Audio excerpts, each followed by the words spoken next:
Sachim Dafain Dalet Amud Aleph, on commence un nouveau Perek Bezrat Hashem Kesat Solin. Et comme le Mashiach va arriver très rapidement, il va falloir qu'on sache exactement comment on fait le Korban Pessah. Et là, on parle même plus tellement des Kohanim, on parle surtout des Israélim, et tout celui, tout un chacun, même les Kohanim, les Lévim, tout celui qui fait son Korban Pessah, il doit savoir comment il va le faire. Et donc on commence, Ketsat Sodim et Pessah, comment on fait pour griller le Korban Pessah? Mais vin Shfut Shel Rimon. Alors on prend une broche, pas en métal, une broche en bois de grenade. On va expliquer pourquoi. Tochavol et torpif. Donc on a fait rentrer le pointu, on le fait rentrer dans la bouche. Ad bet nikuvato, jusqu'à l'endroit où le trou, l'orifice d'où sortent les excréments.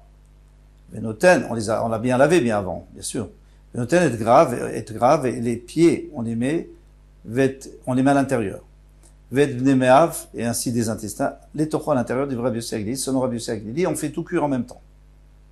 Griller plutôt en même temps. Rabbi Akiva Omer Kemin Bishoulouzé. Alors, quel est l'intérêt de faire rentrer le pointu par la bouche?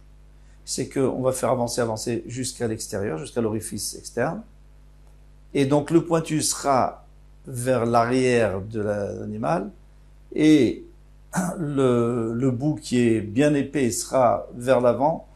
Comme ça, lorsqu'on va le suspendre et que l'avant sera en bas pour que le sang puisse couler par l'endroit de la shrita, eh bien, ils sortent pas ils sortent pas de la broche, parce que si c'était le côté le plus fin en bas, eh bien, il tomberait le korban. Là, il est bloqué parce que c'est plus large. Maintenant, il y a une marloquette. Tout ça, c'est d'après Rabbi Yossi Agdili. Rabbi Akiva Omer, Rabbi Akiva lui dit, Kemin Bishoulouzé, il dit, mais tu es en train de faire cuire maintenant. Parce qu'on sait que la Torah nous a dit que le korban, il doit être grillé. Il y a un pasouk qui nous dit, Al tortoumé nuna, il faut pas le manger cru. Velo mevushal b'mayim, ni cuit dans l'eau. Et la tzliesh. Mais il faut qu'il soit grillé, rocho, al-krav, al-kirbo. Donc, tout en même temps. Tout en même temps, ça doit rester uni, echad, comme le peuple juif et comme Hachem. Donc c'est un symbole. On apporte le Korban Pessah pour remercier Hachem de nous avoir délivrés. Et donc le Korban, nous, on est un peuple uni, un peuple unique et uni.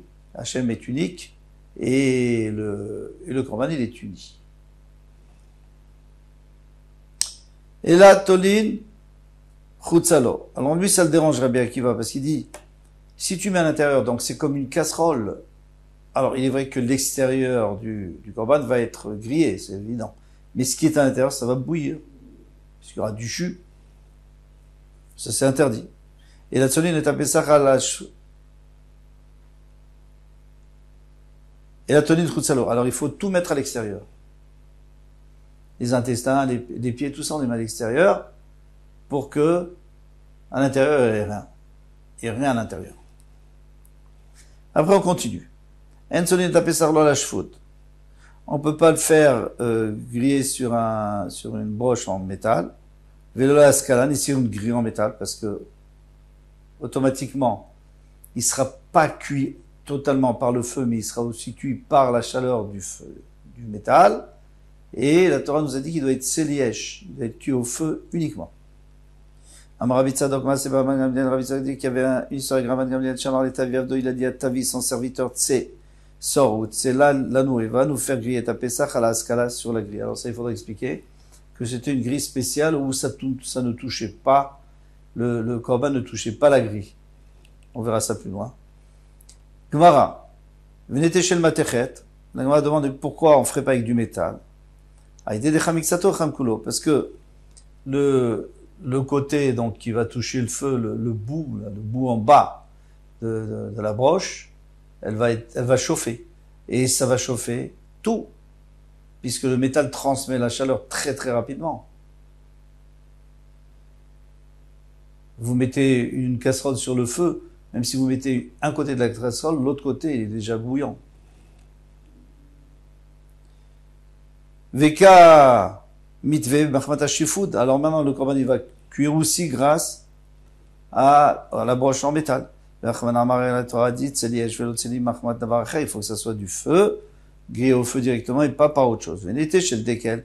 Alors, on a dit, c'est quand même plus facile de trouver des palmiers, il y en a partout. Pourquoi tu prends pas du bois de palmier pour faire ta broche? Alors, répond la Gemara, il y a des petites fissures, c'est pas très lisse. Mafik Maya, ça fait sortir de l'eau. Donc la chaleur du feu va faire sortir l'eau du bois, le bois et cette eau, ce liquide ou cette sève va rentrer dans le korban et ça sera pas 100% cuit au feu, ça sera aussi bouilli. Avec une bouchade, c'est comme s'il était bouilli. Mais alors maintenant, ok, d'accord, il faut prendre d'un figuier. Et là, c'est lisse. Répond, Aïdé Mechalchel, puisque c'est à l'intérieur, vous savez, à l'intérieur, vous coupez une branche de figuier, il y a du jus à l'intérieur. Il est vrai que c'est lisse, hein, ça c'est vrai. À l'extérieur, c'est lisse, mais à l'intérieur, il y a du liquide blanc. Eh bien, ce jus, Mafik Maya, il va faire sortir de l'eau à l'extérieur, va avec l'équiboucha, et ça va être comme si c'était cuit. Venez chez la lone, il faudra apporter du chêne. Alors ça, c'est un bois qui est pas plein d'eau et qui est sec. Chez le charouv. Quand je dis qu'il est sec, c'est-à-dire il est pas sec, il n'est pas obligé d'être sec, mais en tous les cas, il est très dur. Donc normalement, l'eau va pas sortir pendant la cuisson. Chez le charouf, ou alors d'un caroubier, c'est aussi très dur. Shikma, un sycomore, ça aussi c'est très dur. Répond la Gemara, il dit non, c'est quand même un problème. Il y a des nœuds, parce que chaque année ça sort une branche. Et donc quand tu coupes les branches, ou même s'il n'y a plus de branches, il y a un nœud. Le nœud il dépasse. Et à cause de ce nœud, on ne peut pas faire entrer dans le korban, ça bloque. Donc il faut le couper. Si tu le coupes, alors là c'est fini. Il n'y a plus l'écorce qui est dure et qui empêche l'eau de sortir de l'intérieur. La sève qui est à l'intérieur. Puisqu'on a coupé avec un couteau, eh bien maintenant ça va sortir par là. Mafik Maya. Shen Rimon Nami Bekitrim. Alors celui qui a vu un arbre de grenade, eh bien il va voir qu'il y a aussi des nœuds. Alors il dit chi kitré, ils sont lisses. Donc on n'a même pas besoin de les couper, on les laisse et on rentre dans le korban, ça passe. Et bien il une deuxième réponse, Benavga Barshata. C'est un arbre d'un an. Donc pour l'instant il n'y a pas de nœud, il n'y a pas du tout de branche qui est sortie, il n'y a même pas de feuille, il n'y a rien qui est sorti de là-bas. Donc c'est tout à fait lisse et ça sortira pas de l'eau. Des laits de béquitré, il n'y a pas de nœud. Veika pasqué, mais finalement tu es obligé de le couper quelque part. Et là où tu le coupes, ça fait sortir de l'eau. Il pique les pasquets, les barres. Qu'est-ce qu'il fait? Il laisse sortir un peu, il laisse pas à l'intérieur le bout là où on a coupé. Eh bien, le gros bout qui est en bas, il le laisse un peu sortir et ça va couler. L'eau va couler directement dans le feu. Pardon, et pas dans le korban. Maintenant, on revient. Matniti, notre Mishnah, qui nous a dit qu'on ne peut pas utiliser du métal. Il y a l'eau Rabbi Yehuda, c'est pas comme Rabbi Yehuda. Tani Rabbi Yehuda, Omer Keshem Shifot Sheletz et non Israf. Il dit, dis-moi, ton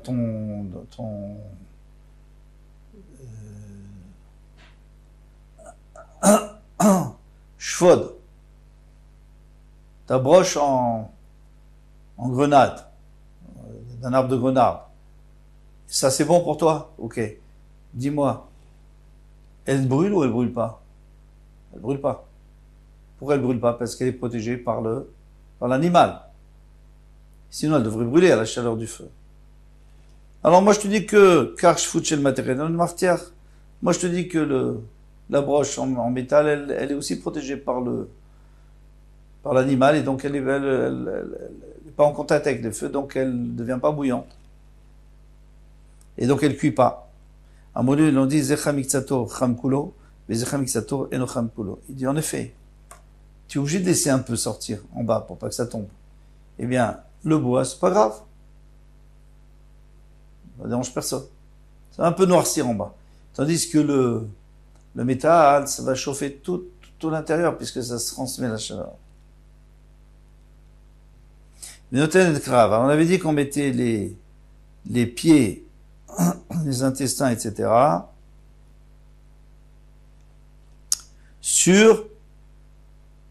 à l'intérieur. D'après Rabbi Yossi, à l'intérieur du korban. D'après Rabbi Akiva, impossible, parce que ça s'appelle bichou. C'est comme bichou, alors on met à l'extérieur. Tana de Rabbi Ishmael Koréou Tortor. Rabbi Ishmael, il disait, ce korban, il s'appelle Tortor. Donc, c'est quoi Tortor? C'est, bon, la Gemara dit souvent que quand on met dans une casserole quelque chose à cuire, ça fait Tortor, comme ça. Donc, ça veut dire que lui, il pense, Rabbi Ishmael, il pense comme Rabbi Yossi Aglili, qu'on a le droit de le mettre à l'intérieur. Et c'est pour ça que ça fait Tortor. Rabbi Tafan, Koréo Gedi Mekulas, il appelle un chevreau qui est casqué, qui a un casque. Pourquoi? Parce que comme il a sur sa tête, on met les entrailles et tout, il a l'air de quelqu'un qui va à la guerre, avec son casque. C'est cette façon de parler. Donc lui, il pense qu'on le met à l'extérieur. Comme Rabbi Akiva. Tano Rabanan. Ezeu Gedi Mekulas. D'Assour l'Echol Bele Pessah. Quel est le Gedi Mekulas? Donc on avait dit le Gedi, puisque finalement c'est comme ça la halakha, on le met à l'extérieur. Eh bien ce Gedi, il interdit en dehors du Beth Amikdash, quand il n'y a plus de Beth Amikdash. Parce que les gens vont croire que tu manges le Korban Pessah et que tu l'as approché, je ne sais où, puisqu'il n'y a plus de Beth Amikdash. Donc il te dit, on n'a pas le droit de manger le soir de Pessah, de notre jour, il n'y a plus de Beth Amikdash. S'il ressemble vraiment à celui du Beth Amikdash, du temps du Beth Amikdash, c'est-à-dire qu'on l'a cuit entier. Mais si par exemple on lui a enlevé une pâte, et on a fait cuire, et après on l'a fait cuire, alors il n'y a pas de problème, parce que tout le monde sait que c'est pas le Korban Pessah. Le Korban Pessah, il faut qu'il soit entier. Une deuxième possibilité, j'ai cuit un membre. Donc ça s'appelle pas Gedi Mekulas de Pessah, on a le droit de le manger. La Gemara ne comprend pas, elle dit, Ashta, si déjà, Yeshlomar, Nechtach, Menu Ever, il faut dire que quand on a coupé un membre, Dafalgav Deka Matvele, BAD, même si après ce membre il le remet avec et il le grille, c'est pas que, ça s'appellerait pas kasher pour Pessah, ça serait pas bien pour Pessah. Donc j'ai le droit de le manger en dehors du Beth Amikdash, quand il n'y a plus de Beth Amikdash. Et Amratlo, tu as dit qu'il n'y a pas de Issour là-dessus. Pourquoi il n'y a pas d'Issour? Parce qu'on lui a coupé un membre, même si on l'a regrillé avec. Nishlak Mibaya, maintenant si on l'a fait cuire, c'est sûr, c'est pas la peine de le dire. Tu m'as dit, j'ai enlevé un membre pour le griller, eh bien ça s'appelle plus un Gedi, ça s'appelle plus un Korban Pessah, et j'ai le droit de le manger n'importe où en France. Même pas au temps du Beth Amikdash. De toute façon, au temps du Beth Amikdash, ça change rien, parce que il faut le manger à Yerushalayim. Alors, Kalvachomer, si j'ai fait cuire ce morceau, je l'ai coupé, je l'ai fait cuire. Normal. J'ai pas cuit en même temps. J'ai pas cuit en même temps. Amarav Shechet, Shechal Kobe Mchouba. Ici, on parle du cas où il a laissé dessus, il a pas coupé. Et il a cuit. Il a mis dans une casserole le pied, il a fait cuire, et tout le reste, il a fait griller. Alors, qu'est-ce que j'aurais dit? Oui, mais finalement, il l'a pas détaché. Donc, c'est un peu différent du premier cas. Le premier cas, il l'avait coupé complètement. Là, il est encore attaché. Eh bien, ça vient nous faire entendre que puisqu'il a cuit une partie, eh bien, il est complètement, c'est plus encore une Pessah, ça ressemble plus encore à une Pessah, et j'ai le droit de le manger le soir de Pessah en dehors du Beth Amikdash. Encore une fois, quand je dis en dehors, c'est-à-dire en dehors du temps du Beth Amikdash. Amaraba. Rabba dit Aimulaita Sharia. Alors ici, on arrive dans Choulin, les dinim de Kashrut. J'ai un veau farci, ou un poulet farci, si vous voulez. Et à l'intérieur, j'ai mis de la viande. Maintenant, soit le veau n'a pas été salé, soit ce qu'on met à l'intérieur n'est pas salé. Si on fait cuire dans une casserole de la viande qui n'est pas salée, c'est fini, on la jette. Pourquoi? Parce que le sang qui est à l'intérieur, il sort et il re-rentre, et il sort et il re-rentre, et alors tout est taref. La casserole avec. Mais si je le fais griller sur le feu, comme on fait pour le foie, eh bien le sang va couler, et il va couler, il va sortir. Et à ce moment-là, je peux manger la viande, sans la saler. Alors ici, le chidouche, je peux même manger le veau farci, ou le poulet farci, même si je n'ai pas salé, ni l'un ni l'autre. Pourquoi? Amarle Abaye ve Akabaladama. C'est pas normal. Parce que la viande, La farce qui est à l'intérieur, elle va faire sortir du sang, bien entendu. Par la chaleur, ça fait sortir le sang. Et ce sang, il va entrer dans quoi? Dans l'animal. Amarli lui a dit qu'il est boloa karpolta. Il dit, mais non. De la même manière que il absorbe, c'est-à-dire l'animal ou le poulet, il absorbe le sang de la farce, et il le rejette aussi. Qui est bolo karpolto. Tout ce qu'il a absorbé, il le rejette. Pourquoi? Parce qu'on sait qu'il y a un pouvoir dans le feu de faire sortir le sang. Pardon. Même le sang que j'ai fait rentrer, il ressort. Nima Bessayale, allons nous dire qu'on a une preuve pour lui, pour ce chidouche qu'il a dit à Abaye. Pourquoi? Parce qu'il est écrit dans notre notre Mishnah, Noten et Karav, il met ses pieds, ses pattes, Vedne Me'af, les tochos. Et il met aussi à l'intérieur les entrailles. Et dans tout ça, il y a du sang, on est d'accord. Maïta Makil a raison. Mais pourtant, le sang de tout ce qui est à l'intérieur, ça va aller dans le korban et il sera pas saoul. Et il sera pas caché. Maïta Malo, Mishum Damrian Kibolo Karpolto. Parce qu'on a dit, Kibolo Karpolto. Comme il a absorbé, il a rejeté. C'est-à-dire, il a absorbé le sang de la farce et puis il a rejeté à l'extérieur dans le feu. Donc, on voit qu'il a raison à Abaye. Même une preuve d'une Mishnah. C'est pour ça qu'on a apporté ce din là, parce qu'on voulait apporter une preuve de notre Mishnah. Après, ils ont dit non, Shaneatam Kevan Deika Betashkita de Mechalchel. C'est un peu différent là-bas parce que, comme le veau est à l'envers, on avait dit, et donc l'endroit de la shrita, on a fait la shrita, il est en bas. Et de là coule tout le sang, puisque c'est ouvert, c'est complètement ouvert. Et tout le sang qu'il peut y avoir coule par là-bas. Mais quand vous faites un poulet farci bien fermé, ou alors un veau farci bien fermé, ah bah non, peut-être que non. En tous les cas, on n'a pas de preuve pour abayer. Voilà ceux qui ont eu la patience d'attendre le 7e Pérec. Je comprends que le 6e était difficile. Baruch Hashem, le 7e, pour l'instant, il est beaucoup plus facile. Alors, bonne chance et à bientôt. Les attachés, Kol Tov.